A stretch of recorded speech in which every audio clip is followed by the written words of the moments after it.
Assalamualaikum warahmatullahi wabarakatuh. Alhamdulillah, nahmaduhu wa nasta'inuhu wa nastaghfiruh, wa na'udzu billahi min shururi anfusina wa min sayyiati a'malina. Man yahdihillahu fala mudilla lahu wa man yudlilhu fala hadiya lahu. أشهد أن لا إله إلا الله وحده لا شريك له وأشهد أن محمدا عبده ورسوله أما بعد.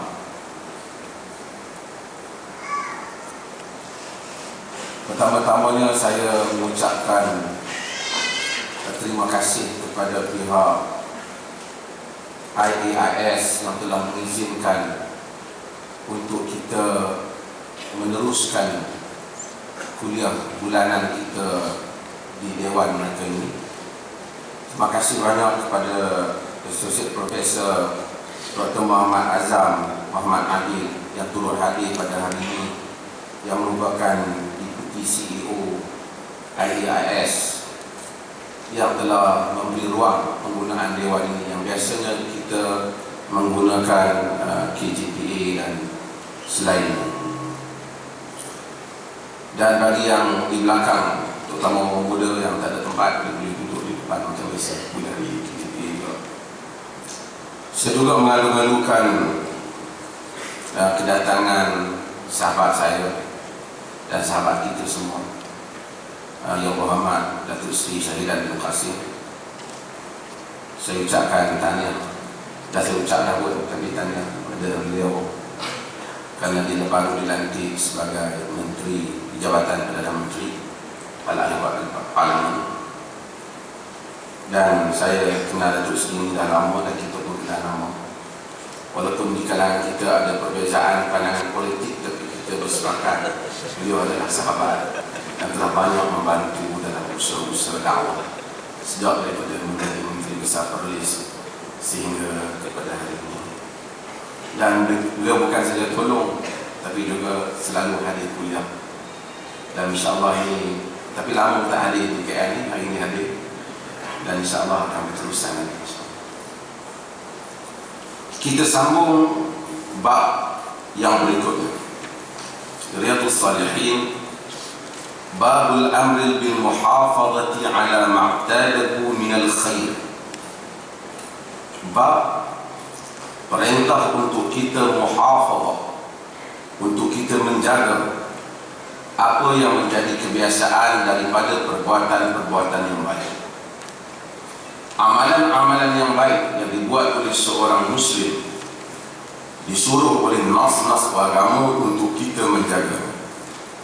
Al-Imam Nawawi rahimahullah ta'ala memasukkan perkara ini di dalam Kitabul Adab. Maksudnya di dalam kitab adab seorang Muslim. Apa yang menjadi kebiasaan daripada perkara yang baik, jangan ditinggalkan. Sedikit yang berterusan itu lebih baik daripada yang dibuat banyak sekali dan kemudian kita tinggalkan tak buat.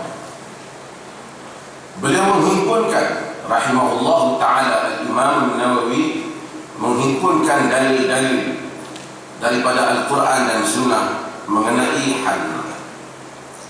Dalil yang pertama, firman Allah Ta'ala, Inna Allah la yughayyiru ma biqawmin hatta yughayyiru ma bi anfusihim. Maksudnya surah Ar-Ra'd, bahawa Allah Ta'ala tidak akan mengubah apa yang ada pada satu kaum sehingga mereka itu mengubah diri mereka sendiri.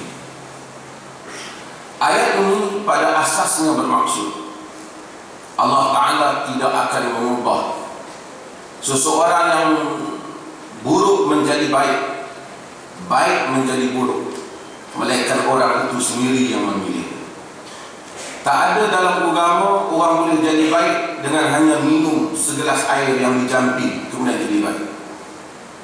Kalau itu boleh berlaku, seperti mana yang boleh dibuat oleh sebahagian manusia yang mendakwa bahawasanya dia boleh jampi orang jadi baik, tentu Nabi tidak berdakwah. Nabi hanya panggil jemput mereka minum air saja. Dan saya selalu sebut, kita suruh polis tangkap mak rempit minum air, dia jual motor pada siang hari. Kalau agama boleh buat begitu, tapi Allah menyatakan tak mungkin. Orang yang baik tak akan boleh jadi jahat hanya kerana orang lain umpamanya dia tak nak jahat, tiba-tiba Allah ubah dia bagi jahat. Tak akan berlaku. Innallaha yahdi man yasha. Sesungguhnya Allah memberikan petunjuk kepada sesiapa yang dia kehendaki. Persoalannya, siapakah yang Allah kehendaki? Allah menghendaki memberi petunjuk kepada siapa yang mau petunjuk. Dan Allah menyesatkan sesiapa yang dia kehendaki. Siapa yang Allah nak sesatkan? Orang yang memilih kesesatan. Tidak ada di kalangan hamba-hamba Allah yang berusaha mencari petunjuk kemudian Tuhan menyesatkan. Takkan berlaku. Kerana Allah bidzallami lil 'abid. Allah Taala tak zalim untuk hamba-hamba. Takkan berlaku.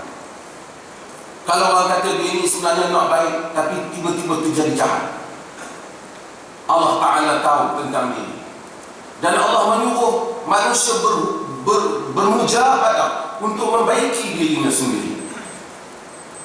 Man jahada fina lanahdiyannahu subulana.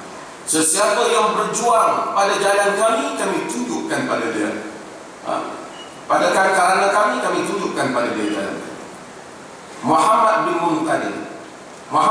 Munkadir adalah imam di kalangan imam-imam salaf yang hebat. Kata Imam Malik rahimahullah, apabila kami duduk di sisi Muhammad bin Munkadir, kami rasa kecil diri kami disebabkan kesalehannya.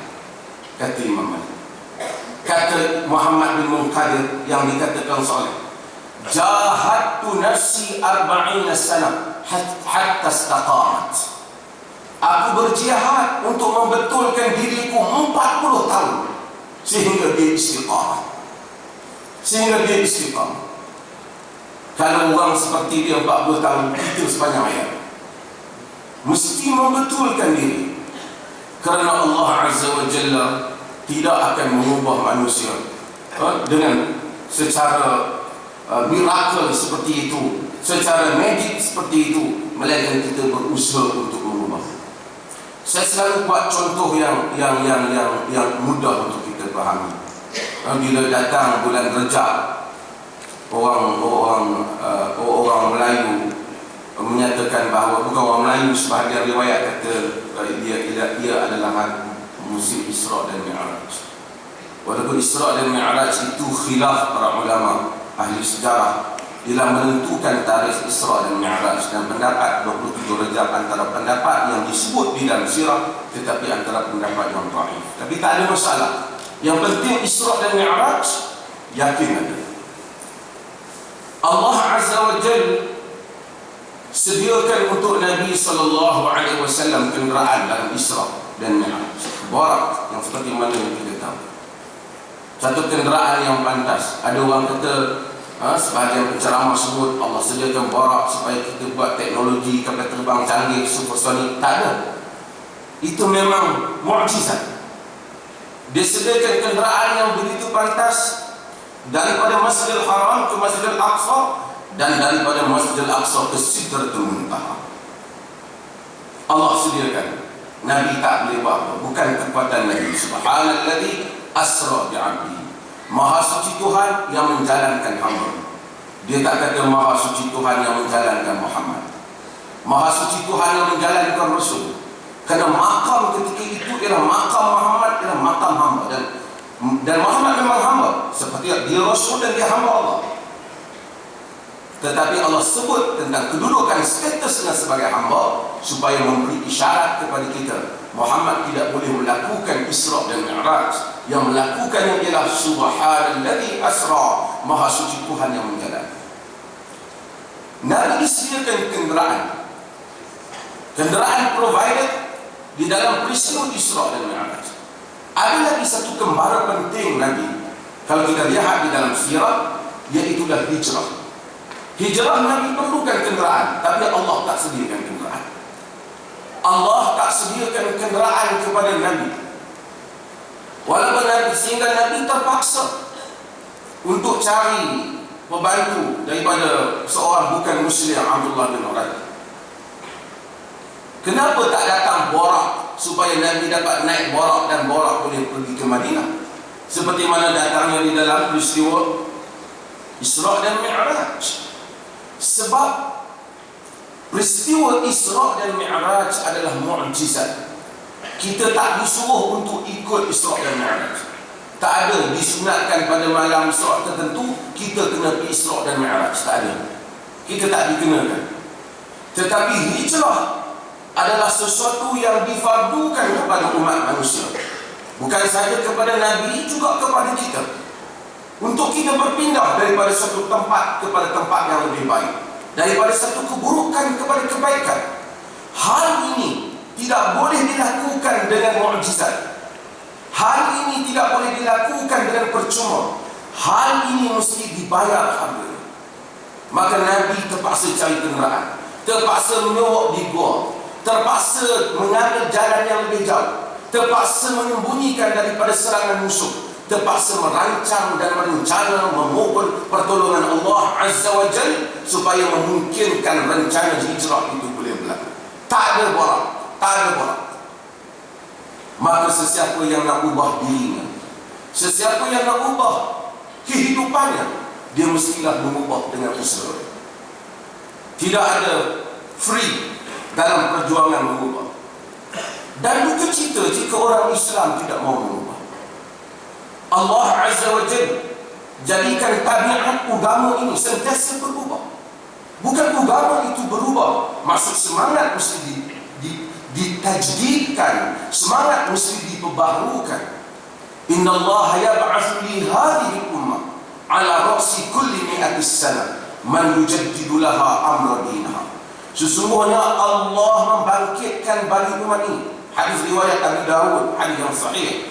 Allah membangkitkan bagi umat ini, bagi setiap 100 tahun, orang yang melakukan tajdid, orang yang melakukan pembaharuan, melakukan reform untuk agama, urusan agama.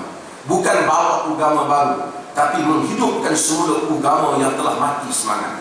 Kita perbaharukan lesen, bukan buat lesen baru, tapi hidupkan semula lesen yang telah mati.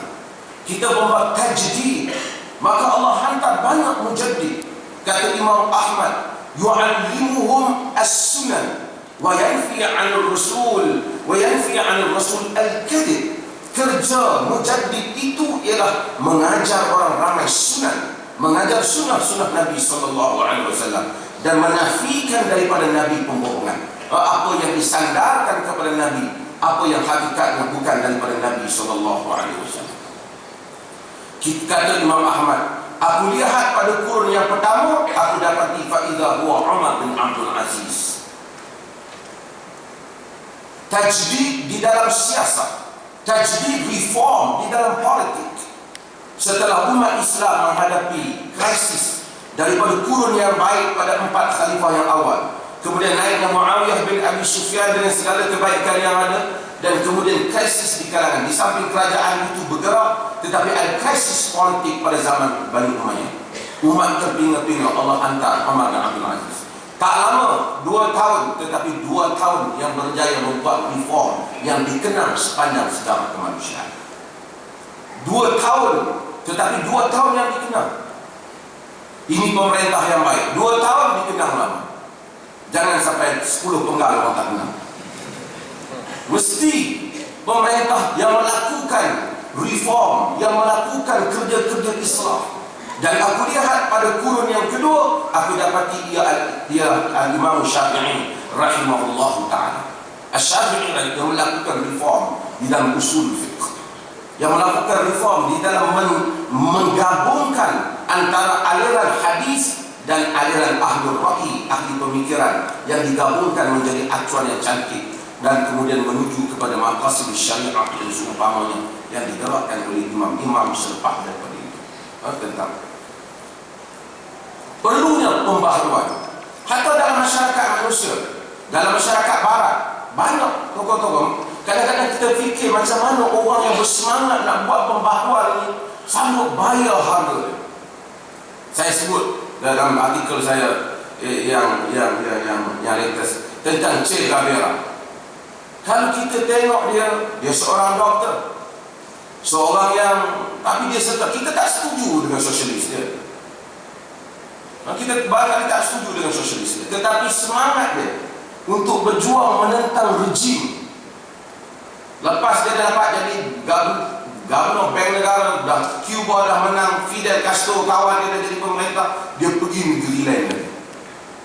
Sehingga Che Guevara menjadi perlambangan, simbol kepada keberanian dan freedom lebih daripada Fidel Castro yang panjang jurutnya. Kerana membayar harga. Saya selalu sebut William Wilberforce, seorang, saya impikan kita ada ahli parlimen yang begitu hebat, British William Wilberforce, yang menentang slavery, menentang perhambaan dan menghapuskan perhambaan di Britain. Kalau kita tengok, siapa yang rajin tengok filem The Amazing Grace, William Wilberforce, sejarah seorang ahli politik yang masuk ke parlimen berjuang supaya perhambaan dihapuskan daripada muda sampai tua, sehingga apabila dia tua bertukar kawan dia jadi Perdana Menteri, bertukar kerajaan, sehingga dia dituduh, dihina, diejek, tapi segala kemampuan dikerahkan untuk menghapuskan perhambaan, dan dia menang, sehingga parlimen British meluluskan pengharaman perhambaan. Dan saya masih, kita dan parlimen British menyebut bahawasanya jika Napoleon Bonaparte balik dengan kebanggaan sebagai wira kerana telah berjaya membunuh musuh, William Wilberforce akan balik ke rumah tidur lena setelah berpuluh tahun berjuang kerana berjaya membebaskan manusia dari kekejaman. Berjuang, orang yang mengubah sejarah. Nelson Mandela, masih ada lagi lah. Tuan-tuan mungkin baca buku dia, Long Walk to Freedom. Sanggup berjuang, orang bayar harga untuk perjuangan. Sebab tu saya kata, siapa yang semangat reform di Asia Tenggara ni, kena tengok Kiai Ahmad Dahlan, filem Sang Pencerah, pengasas Muhammadiyah Indonesia. Sang Pencerah semangat untuk mengubah keadaan. Allah telah memenangkan mereka dan mereka dikenang oleh sejarah. Orang yang mau berubah akan diubah. Allah Ta'ala menjadikan ini adalah peraturan kepada alam ini. Dan kalau kita gagal mengubah setelah kita berusaha dengan baik, dengan niat yang saleh, Allah Azza wa Jalla tetap akan memberikan pahala kepada para pejuang. Dan tak isyaratkan orang berjuang ini mesti menang. Sebahagian para Nabi alaihi wassalatu wassalam, Nabi sebut tentang hari kiamat, ada para Nabi yang bersama dengan kumpulan manusia yang ramai, ada Nabi yang ma'ahu rah, ada sekumpulan manusia, sehingga Nabi sebut wa nabiyyu laisa ma'ahu rah. Dan ada Nabi yang di hari akhirat esok tak ada siapa pun dengan dia seorang-seorang di bawah.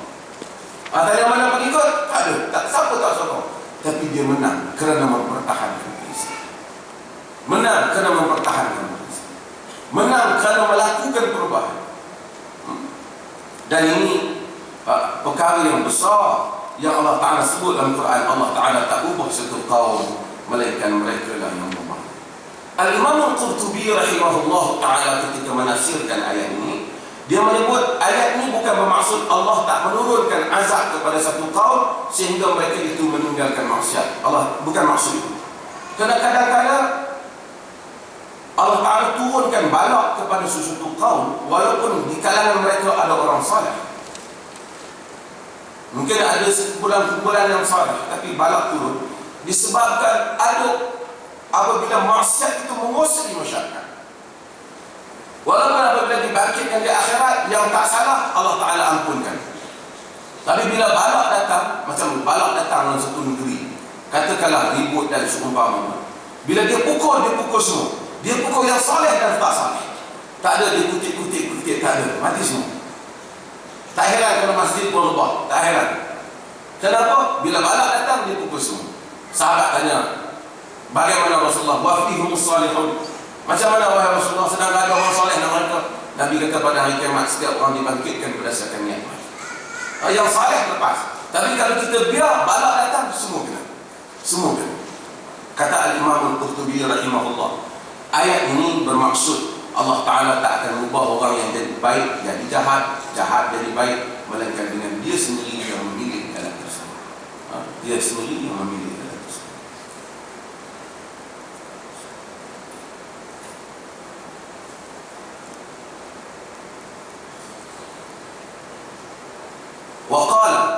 Waqala ta'ala, kata Allah Ta'ala, wala takunu kallati naqadat ghazlaha min ba'di quwwatin ankatha. An-Nahl.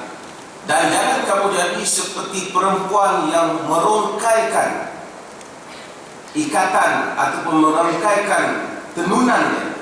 Dia wanita yang ikat pintalan benang yang dia pintal bersama wanita setelah dia memintalnya dengan kuat. Ayat ini ialah kiasan Allah Azza wa Jalla supaya apabila kita telah mengikat perjanjian, kita jangan mengubahnya kepada kita mengikat sesuatu yang baik, kita jangan mengubah. Kita masuk Islam, kita janji bahawasanya kita terima Allah dan kita terima Rasul sebagai pesuruh Allah. Kita jangan rongkai, kita istiqamah. Manusia ada turun dan naik, tetapi kita tidak boleh merongkai perjanjian yang benar. Nabi SAW apabila pada saat-saat akhir sebelum wafat, Nabi ingatkan, Nabi pesan banyak benda. Antaranya Nabi berpesan tentang wanita. Nabi berpesan, usikum bin nisa'i khairah. Aku pesan kepada kamu supaya berbuat baik kepada wanita. Dan Nabi menyebut, wa qad istahlaltum furujahum bi kalimatillah. Kamu telah menghalalkan kemaluan mereka dengan kalimah Allah. Yani dia halalkan pernikahan itu dengan nama agama Allah. Maka Allah, Nabi SAW berpesan supaya kamu melakukan kebaikan kepada mereka. Dalam semua perkara, kita dah berjanji nak berjuang, kita kena berjuang. Para sahabat radhiyallahu anhum berjuang. Dan saya sebut tadi bahawasanya apabila kita dah tahu perjuangan kita dan ke mana perjuangan ini akan pergi, perjuangan yang benar, ni orang-orang muda, anak-anak muda, kita tidak bertanya panjang dan pendek perjuangan. Kita tahu sebahagiannya akan memakan masa yang lama. Dan kita tidak pernah berkata bahawa akulah yang mesti menyaksikan kemenangan. Tetapi kita menunaikan tanggungjawab perjuangan sebagai seorang yang diamanahkan oleh Allah untuk meneruskan, menyebarkan, menegakkan yang benar dan menghalang yang salah, memberitahu yang benar dan menghalang yang salah. Ramai reformers, ramai ahli-ahli, para mujaddidin, ahli-ahli tajrid yang melakukan reform di dalam masyarakat mereka. Mereka tak lihat kesan pada hidup mereka. Orang kemudian menikmati hasil perjuangan. Tapi kita kena ada satu semangat untuk kita ni tegak di atas jalan yang benar. Saya suka dengan satu cerita yang disebut oleh Al-Imam Al-Zahabi dalam Syiar A'lamin Nubala. Seorang sahabat nama dia Abdullah bin Hudzafah As-Sahmi.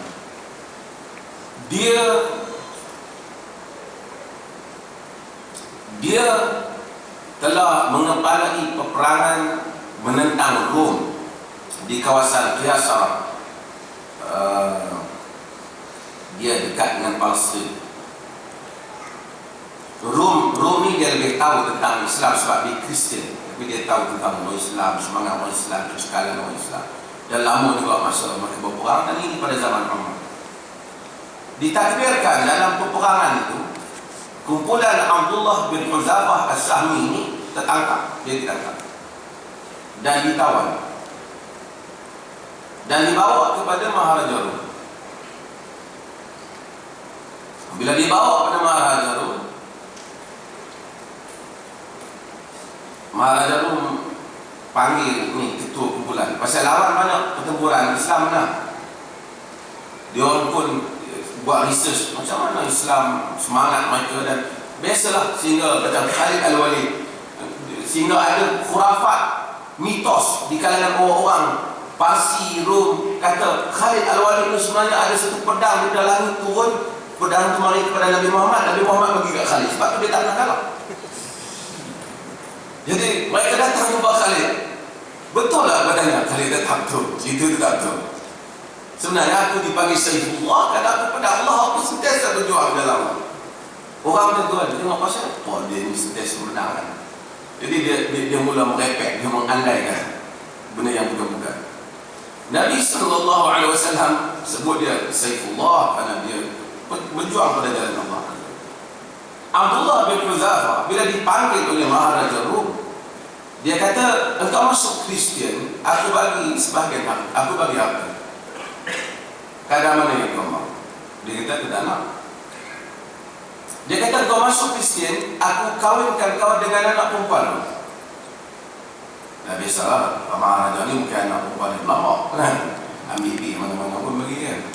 Tapi tak apalah, yang penting kawin dengan Maharaja. Dia kata, aku tak nak. Okey, engkau masuk Kristian, aku share dengan kau. Apa nama? Kita merintah bersama. Dia kata, aku tak nak. Dia saya ingat, dia main-main kan, dia uji. Dia kata, kau masuk Kristian, aku bagi kepada kau separuh kerajaan aku dan separuh harta. Abdullah bin Huzaifah kata,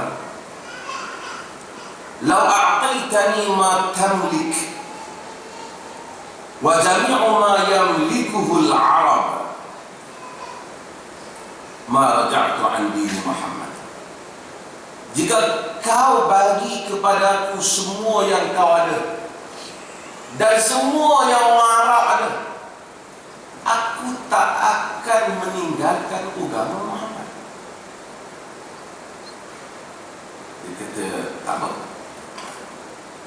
penjarakan dia. Maka penjarakan dia banyak hari dan sehingga dia lapar, tak boleh makan, tak boleh minum. Kemudian dihidangkan kepada dia arak dan khinzir. Semua kata orang Islam tak boleh makan. Dihidangkan pada dia arak dan khinzir, dia tak makan. Sehingga dia banyak hari dia dikeluarkan dalam rumah dan dibawa ke Maharaja. Dia kata, kenapa kau tak makan? Kata Abdullah bin Huzaifah, dari segi wa amma daruratu qad ahallatha li fala hurmata li an akula. Adapun dari segi hukum darurat, aku boleh makan. Aku tak salah untuk makan. Tak haram lah, pasal aku dah untuk mudarat masuk ke darurat. Ad-daruratu tubihu mahzurat. Darurat membolehkan benda yang dilarang. Tapi darurat, benda yang dilarang darurat ni dia panggil ad-daruratu tuqaddar bi qadariha. Darurat itu disukat dengan sukatannya. Tak boleh lah, senang orang selalu buat contoh, kalau kita masuk dalam hutan, makanan tak ada, kita boleh makan khinzir. Dalam hutan kan banyak binatang lain sih yang khinzir. Kenapa kayak khinzir juga kau nak makan?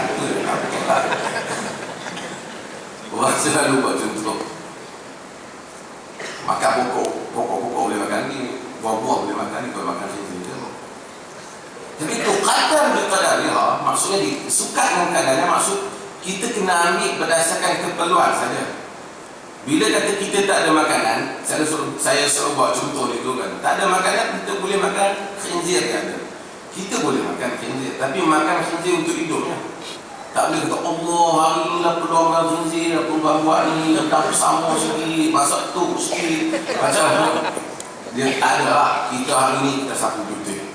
Dia tuqaddar bi qadariha. Sama juga dengan riba. Apabila kita terdesak, kita boleh dengan riba apabila kita berada dalam keadaan darurat. Tapi kita ambil dengan kadar. Sama semua benda yang kita kena darurat syekh. Darurat dengan kadar, bukan dengan sapu betul-betul. Darurat dengan kadar. Abdullah bin Huzaifah kata bahawa ada pun darurat telah membenarkan aku, agama aku tak kata haram. Tetapi aku tak nak, tetapi aku tak mau. Wala uridu an aj'alaka tushrik bidin.